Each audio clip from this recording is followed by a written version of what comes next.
ini ayat hafalannya 2 Korintus 9 ayat 7.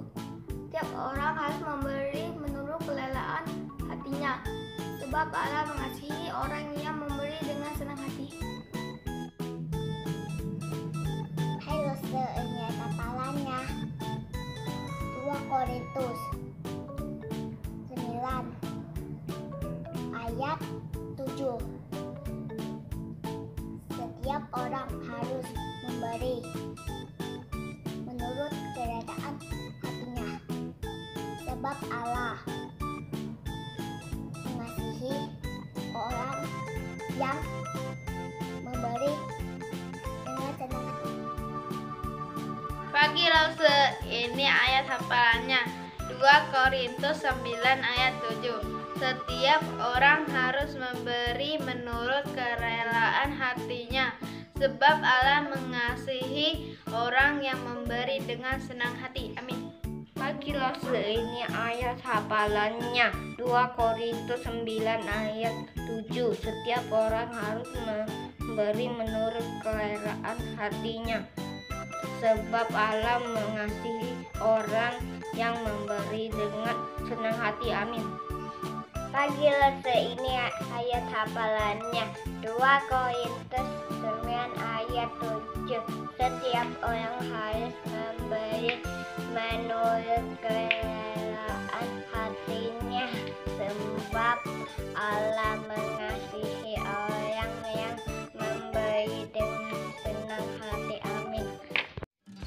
Halo adik-adik, kembali lagi di Glow Sunday School. Kayak itu menjeru.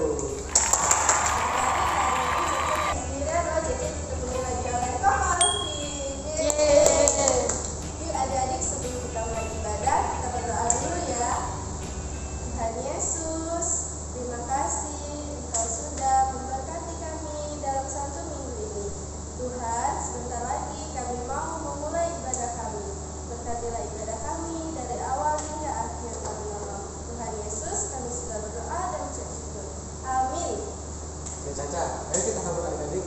Kita hari ini acara yang berbeda. Gimana kok? Kita menyapa adik-adik sekalian dengan nyanyikan lagu Jilo-Jilo.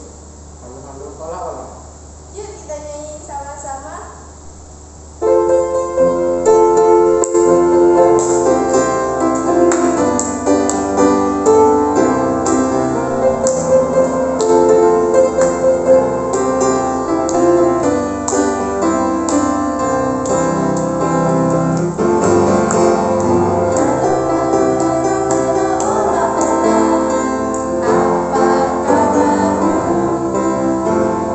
Hello, hello, hello.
Shalom adik-adik yang dikasihi Tuhan, selamat pagi. Bagaimana nih kabarnya hari ini? Loster Rere sangat senang karena setiap kita boleh kembali beribadah.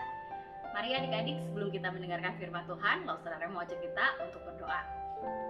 Bapa yang di dalam surga, hari ini kami datang ke hadapan-Mu. Kami sungguh bersyukur dan berterima kasih karena setiap kami diberikan kesempatan untuk boleh beribadah. Tuhan, kami rindu biarlah Tuhan yang boleh menolong hati kami sehingga kami saat mendengarkan firman Tuhan, kami boleh sungguh-sungguh mendengarkannya dan setiap kami boleh menjadi pelaku kebenaran firman Tuhan. Berkati kami Tuhan, hanya di dalam nama Tuhan Yesus kami berdoa. Amin. Adik-adik yang dikasih Tuhan, pernah gak sih adik-adik ngerasain takut? Kalau Rere dulu waktu kecil takut kalau lagi dalam suasana gelap. Pernah nggak tiba-tiba rumah kalian mati lampu di malam hari? Kalian lagi enak-enak di kamar sambil baca ataupun sambil main, terus tiba-tiba listrik lampu di rumah di kamar kalian mati, jepret. Gelap, gak bisa lihat apa-apa. Wah, lo saudara pernah banget tuh. Habis itu lo saudara langsung teriak, mati lampu. Iya adik-adik, lo saudara kaget. Sambil kaget juga lo saudara takut. Langsung teriak-teriak, mama di mana nih? Aduh, gitu. Iya adik-adik, setiap kita mungkin pernah punya momen begitu ya. Ataupun adik-adik pernah ngerasain takut akan hal yang lain. Misalnya adik-adik waktu mau terima rapot, adik-adik ngerasa takut kalau hasil daripada ulangan-ulangan yang ada jelek dalam satu mata pelajaran tertentu. Pernah? Sampai akhirnya takut nggak naik kelas. Saudara juga kayaknya pernah tuh ngalamin itu. Takut kalau ulangan nggak bisa lah, takut nggak punya temen lah. Kayaknya banyak ketakutan ya adik-adik. Adik-adik pernah mengalami hal itu? Ada satu kisah di mana para murid daripada Tuhan Yesus yang udah jadi pengikut Tuhan Yesus, yang udah ngelihat banyak hal yang Tuhan Yesus lakukan, tapi mereka juga masih ngerasa takut loh. Momennya kayak gini nih adik-adik, di mana mereka bersama dengan Tuhan Yesus pastinya lagi ada di sebuah danau. Kira-kira mereka di danau pakai apa ya? Nggak mungkin jalan kaki sih. Yes, pakai perahu nih adik-adik.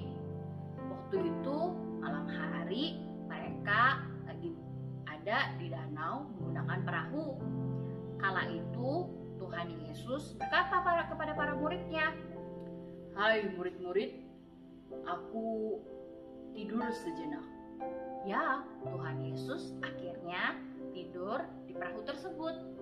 Lalu ketika para murid sedang berlayar, mereka awalnya tenang-tenang aja adik-adik. Ya iyalah, mereka ini kan udah biasa untuk nangkep ikan, ya nggak sih? Mereka ini kan dikenal sebagai seorang nelayan dan pasti sudah sangat biasa untuk mereka itu berlayar ada di laut ataupun di danau tertentu. Tiba-tiba, wih, adik-adik, angin mulai kencang. Wah, mereka mulai bersiap-siap nih adik-adik melihat situasi yang terjadi di danau tersebut dengan perahu yang mereka lagi gunakan. Mereka tetap bersiap-siap dan akhirnya angin makin kencang. Dan ada ombak yang begitu kencang datang, membuat perahu mereka akhirnya bergoyang dengan begitu cepat. Wih adik-adik, mereka yang pertamanya masih sigap, mereka menanti supaya perahunya nggak tenggelam ya adik-adik karena goncangan begitu banyak dan air mulai masuk ke dalam perahu mereka. Wah, mereka yang tadinya masih siap-siaga, wah mereka mengeluarkan segala cara supaya air keluar kembali dan perahu tetap seimbang di danau tersebut. Tiba-tiba mereka berteriak, "Guru, bangunlah, bangunlah." Ada salah satu daripada murid Tuhan Yesus berkata, "Tidakkah engkau peduli kalau kita tenggelam?" Ya adik-adik, bayangin dong, mereka lagi gelap gelap-gelap ada di danau dengan perahu jauh dari daratan. Dan ombak datang begitu kencang dan juga ada angin yang bertiup begitu kencang membuat mereka akhirnya berlayar dengan begitu kencang. Waduh, gak bisa bayangin adik-adik. Gimana ya mereka begitu takut dan khawatirnya. Adik-adik, saudara bayangin kalau kita yang ada di sebuah kapal feri lagi sedang dalam penyeberangan dari Pulau Sumatera ke Pulau Jawa. Terus tiba-tiba ada angin yang begitu kencang dan juga akhirnya membuat air di danau itu akhirnya punya gelombang yang begitu tinggi. Was. Gimana adik-adik? Pasti khawatir dong yang ada di dalam perahu. Saudara yang ada di perahu kapal feri tersebut, walaupun kapalnya begitu besar dengan angin yang begitu kencang dan ada gelombang, pasti saudara akan mana ini? Waktu itu mereka kapalnya pasti cukup besar ya adik-adik, tapi kan posisinya berbeda ya. Tapi tetaplah punya ketakutan yang sama. Waktu Tuhan Yesus akhirnya dengar salah satu murid itu panggil dia, bangunin dia dari tidurnya, Tuhan Yesus kira-kira ngelakuin apa nih adik-adik? Tuhan Yesus langsung bangun. Tuhan Yesus langsung bilang ke angin tersebut, "Hai kamu, diamlah." Dan angin itu pun langsung diam. Hebat banget adik-adik. Mana ada orang di dunia saat ini yang bisa nyuruh untuk angin yang begitu kencang tiba-tiba diam. Bayangin, waktu lagi hujan disuruh berhenti. Mana bisa manusia seperti kita? Hanya satu manusia yang bisa melakukan itu. Dia adalah Tuhan Yesus. Tuhan Yesus yang sepenuhnya manusia kala itu, dan dia juga sepenuhnya Allah. Hebat sekali adik-adik, dia Allah yang berkuasa. Adik-adik, hari ini setiap kita mungkin lagi punya perasaan takut. Kita mungkin takut kalau papa mama kita hilang pekerjaan.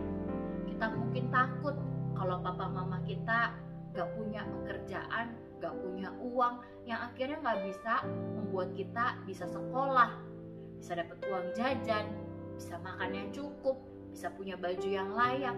Mungkin kita takut akan hal tersebut. Kita juga mungkin takut, aduh aku gimana ya untuk nanti kalau sudah besar, aku bakal jadi apa ya? Atau mungkin kita takut, aduh aku kok sakit ya beberapa hari ini, jangan-jangan aku kena COVID. Adik-adik kita mungkin punya banyak ketakutan. Bahkan orang yang sudah dewasa pun bisa mengalami ketakutan. Punya banyak, namanya itu masalah yang akan datang. Jadi pengikut Tuhan Yesus itu tidak lepas dari permasalahan, tidak terlepas dari kesusahan. Tetapi yang paling harus kita ingat adalah saat kita menjadi pengikut Tuhan Yesus, sekalipun ada ketakutan, sekalipun ada masalah, sekalipun ada kesulitan, ada Tuhan Yesus yang selalu bersama dengan setiap kita. Ketika Tuhan Yesus sudah memberhentikan angin itu, Tuhan Yesus berkata kepada para murid, "Hai kamu, mengapa engkau kurang percaya?" Adik-adik, ketika Tuhan Yesus berkata demikian, itu punya maksud tertentu kepada para muridnya. Karena para murid ini sebenarnya sudah banyak melihat mukjizat yang sudah Tuhan Yesus lakukan. Tetapi lagi-lagi mereka jatuh dalam dosa, di mana mereka gak mempercayai kuasa daripada Tuhan Yesus. Adik-adik, kita gak mau seperti para murid nih. Kita gak mau akhirnya jatuh kepada ketidakpercayaan pada kuasa Tuhan Yesus. Kita mau percaya, kita mau beriman sama Tuhan Yesus, kalau Tuhan Yesus itu bisa mengalahkan segala kesusahan yang ada. Tuhan Yesus itu bisa menjadi Allah yang bisa diandalkan. Tuhan Yesus itu berkuasa. Karena itu segala ketakutan yang kita sedang hadapi, jangan kita hadapi sendirian. Yuk kita bawa kepada Tuhan Yesus. Kita mau belajar. Untuk yang pertama, berdoa senantiasa pada Tuhan. Dalam doa kita bisa bercerita, kita bisa memohon, kita bisa berseru untuk segala ketakutan ataupun permasalahan yang entah papa mama kita sedang hadapi ataupun yang sedang kita lagi alami. Iya, berdoa sama Tuhan Yesus, berseru, katakan, Tuhan, aku takut nih. Tuhan, bagaimana ini? Tolonglah aku, Tuhan. Tuhan pasti akan menolong. Adik-adik, karena itu mari Pastor Rere mau ajak setiap kita boleh percaya dengan sungguh kepada Tuhan. Ketika kita sudah berdoa, mintalah juga untuk setiap kita boleh percaya sama Tuhan selalu. Katakan, Tuhan Yesus, aku mau terus percaya kepadamu. Biarlah aku boleh melihat bagaimana Tuhan itu berkuasa dan bekerja. Ya adik-adik, setiap kita perlu sekali mendoakan hal tersebut agar setiap kita terus boleh punya mata iman yang tertuju pada Tuhan. Adik-adik, sekalipun dalam kondisi yang susah, ingat ya, berseru sama Tuhan dan percayalah padanya. Ia akan memberikan jalan, memberikan kekuatan untuk setiap kita. Adik-adik, mari kita berdoa. Bapa yang ada di dalam surga, kami bersyukur, kami diingatkan untuk boleh jadi anak-anak Tuhan yang senantiasa percaya pada Tuhan. Dalam kondisi yang susah, yang tidak gampang, kami mau belajar untuk berseru pada Tuhan dalam doa kami, dan juga mau terus beriman percaya bahwasannya Tuhan adalah Tuhan yang berkuasa atas hidup kami. Terima kasih ya Tuhan Yesus, kami mau menyerahkan diri kami ke dalam tangan-Mu. Kami serahkan di dalam nama Tuhan Yesus, kami berdoa. Amin. Adik-adik, hari ini kita ada ayat hafalan nih dari Mazmur 23 ayat yang keempat-A. Yuk kita baca bareng-bareng. Sekalipun aku berjalan dalam lembah kekelaman, aku tidak takut bahaya, sebab Allah besertaku. Sekali lagi ya, Mazmur 23 ayat yang keempat-A. Sekalipun aku berjalan dalam lembah kekelaman, aku tidak takut bahaya, sebab Allah besertaku. Adik-adik, yuk kita imani firman Tuhan ini. Selamat hari Minggu. Jangan lupa ayat hafalannya ya, kirim ke grup WhatsApp yang ada. Tuhan Yesus memberkati.